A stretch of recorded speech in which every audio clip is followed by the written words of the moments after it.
The question is explain different communication criteria of IoT. It is asked for 6 marks in Jan-Feb 2023.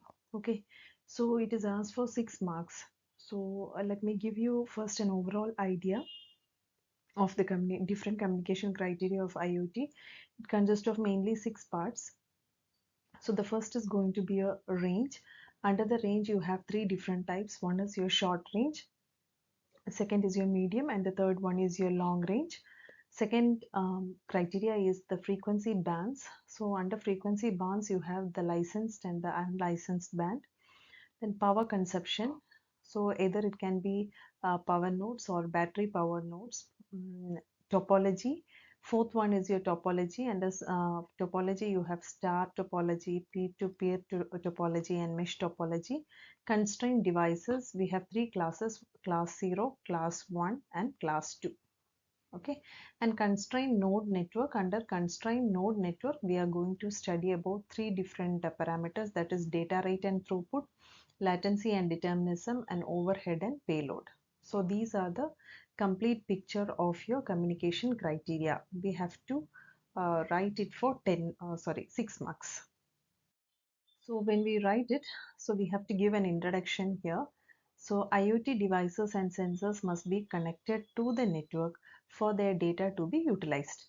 The characteristics and attributes that should be considered when selecting and dealing with the connecting smart objects are: first one is range, second one is frequency band, third one is power consumption, fourth one is topology, fifth one is constraint devices, and the sixth one is your constraint node networks.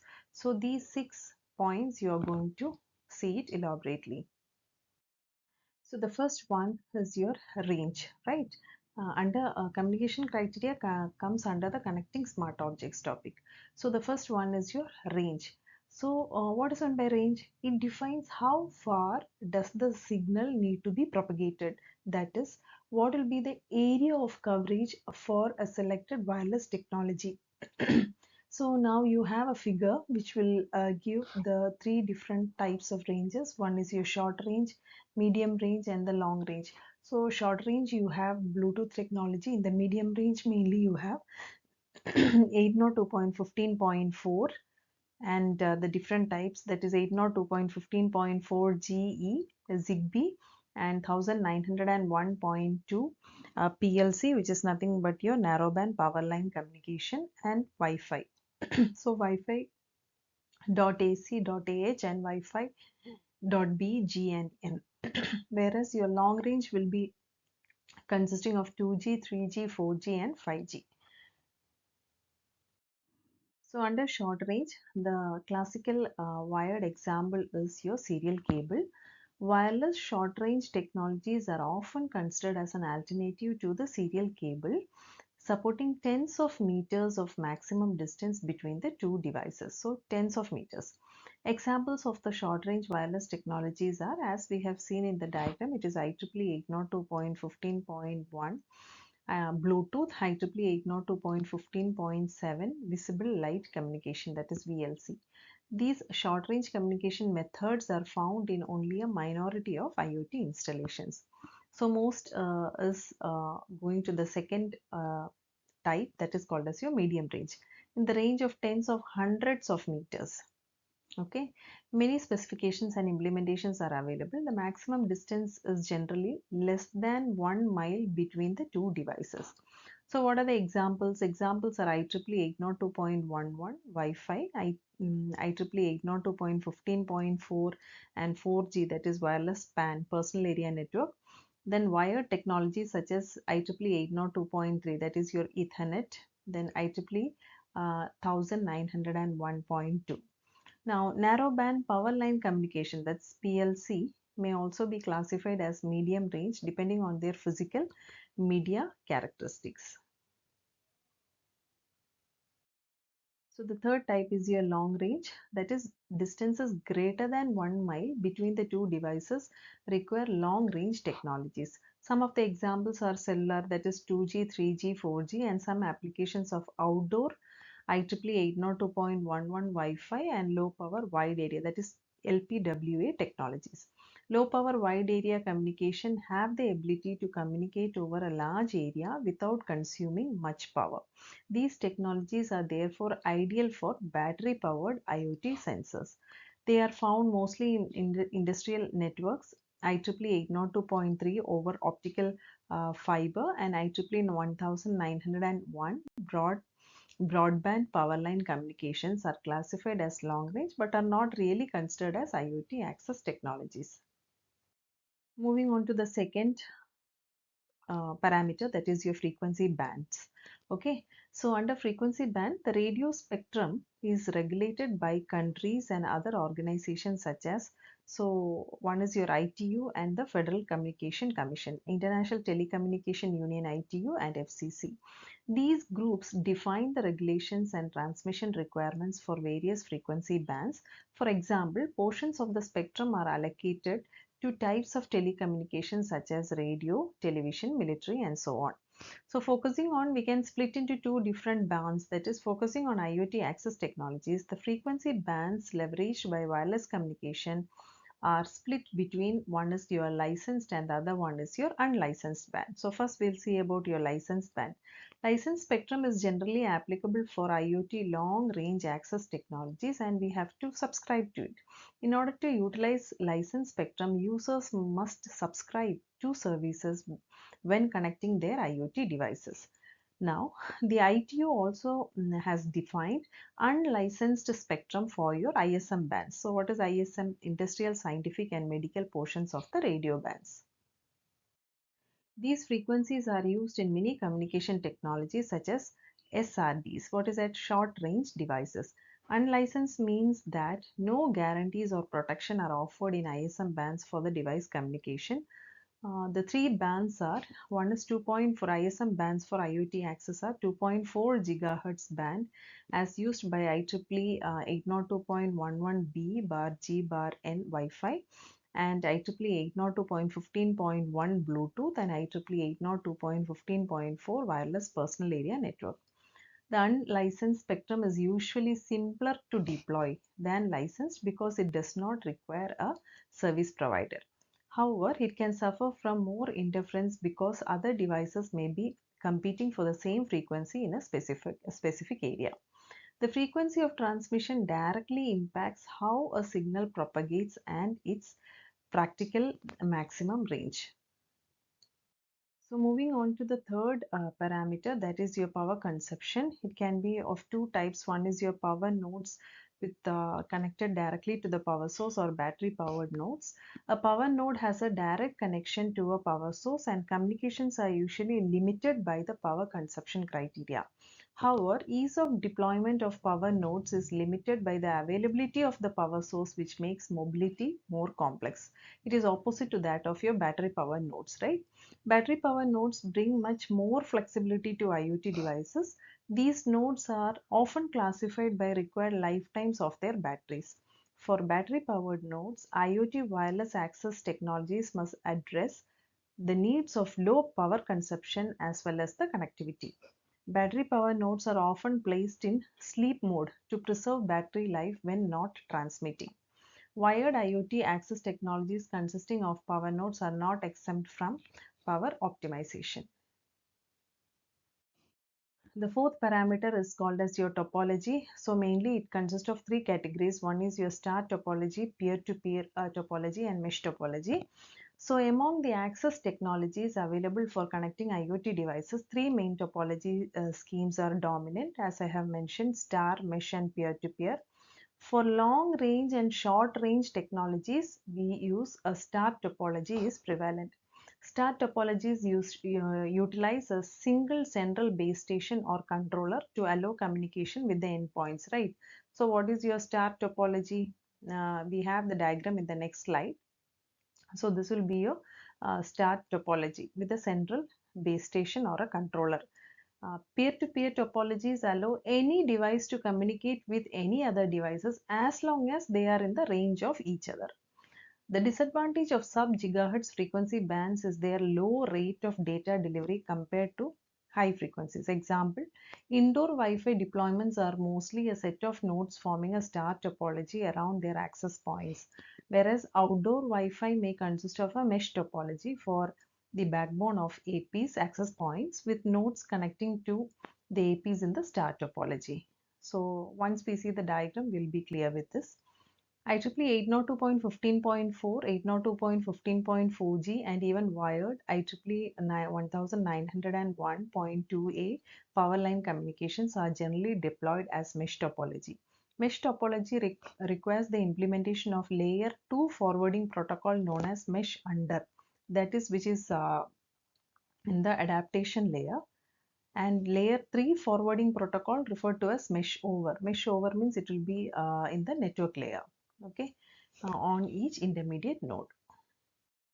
So these are the three topologies. Star topology, you can see that the full function device, that is the central controller, is connected all to the reduced function device. Whereas your mesh topology, you have your all full function devices connected together, but each looks like a star topology. So all the full function devices can be connected to each other. Means what is the main advantage of this is the communication between the two nodes is possible uh, in multiple ways. That is, you have many redundant paths. Okay, it can via many redundant paths will be available using the mesh topology. Peer topology means communication between any two devices with, it should be within the range. That is your peer-to-peer topology. So constraint, next one is your constraint devices. Now under the constraint devices, you can classify into three types. One is your class 0, class 1 and class 2. Okay, so mainly it is the classification is based on the memory and the flash processing. So class 0 means this class nodes is severely constrained with less than 10 kilobytes of memory and less than 100 KB of flash processing and storage capability. These nodes are typically battery powered. They do not have the resources required to directly implement an IP stack and associated security mechanisms. Example is your push button that sends one byte of information when changing its status. This class is actually suited for unlicensed low power wide area wireless technology. Moving on to the second type, that is your class 1, which is greater than the class 0, which is approximately 10 KB RAM and 100 KB flash. They cannot easily communicate with nodes employing a full IP stack. These nodes can implement an optimized stack specifically designed for constrained nodes such as CoAP protocol, that is your constrained application protocol.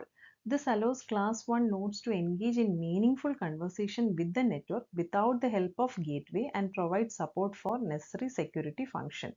So in the previous there was no security function. Here it can provide support for a security function. So what is the example? Environmental sensor is the example. The third type is called as your class 2, which is greater than that of your class 1. So it is characterized by full implementations of a IP stack on embedded devices, contain more than 50 KB of memory and 250 KB of flash. So they can be fully integrated in IP networks. Example is your smart power meter. The last parameter is your constrained node networks. So here also you are going to study about three different subdivisions. So before that we have a small introduction. Constrained node networks are often referred as LLN. So LLN stands for low power lossy networks. Low power and lossy networks. Okay. So lossy network indicates that the network performance may suffer from interference and variability due to harsh radio environments. Layer 1 and Layer 2 protocols that can be used for constrained node networks must be evaluated in the context of the following characteristics. So what are the characteristics? Data rate and throughput, latency and determinism, and overhead and payload. So these are the three different subtopics we are going to study in your constrained node networks. The IoT access technologies developed for constrained nodes are optimized for low power consumption, but they are also limited in terms of data rate, which depends on the selected frequency band and throughput. So first let us see what is meant by data rate and what is meant by throughput. So what is meant by data rate? The rate at which the data is transmitted, the speed.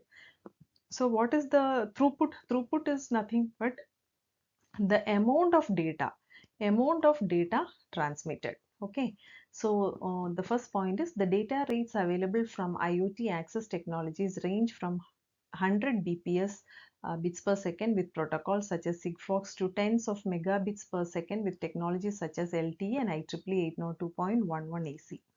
Short-range technologies can provide medium to high data rates that have enough throughput to connect a few endpoints. For example, Bluetooth sensors that are now appearing on connected wearables fall into this category.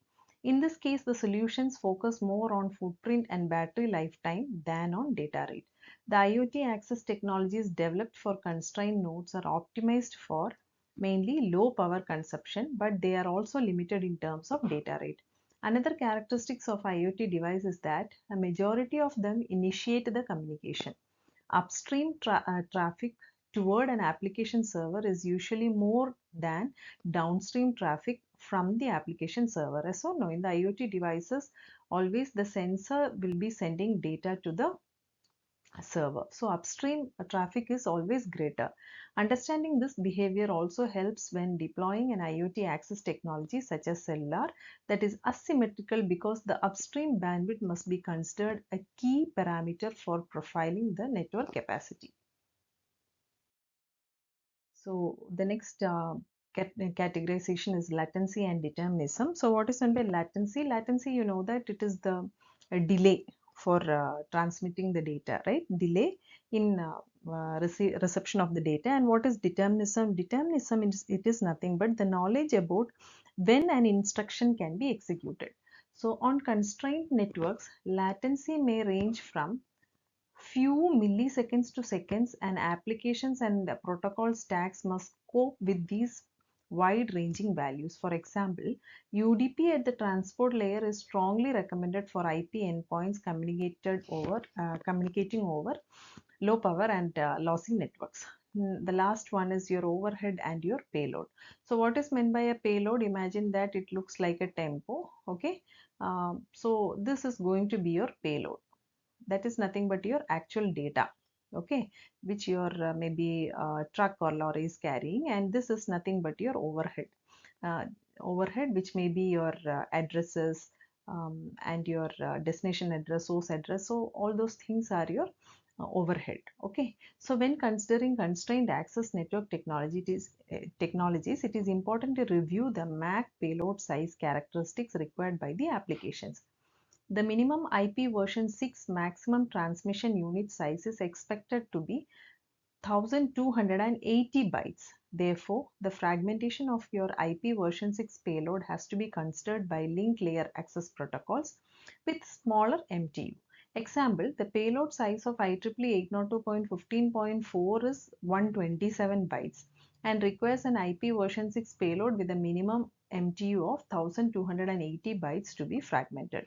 On the other hand, IEEE 802.15.4G enables payloads up to 2048 bytes, easing the support of IP version 6 minimum MTU of 1280 bytes.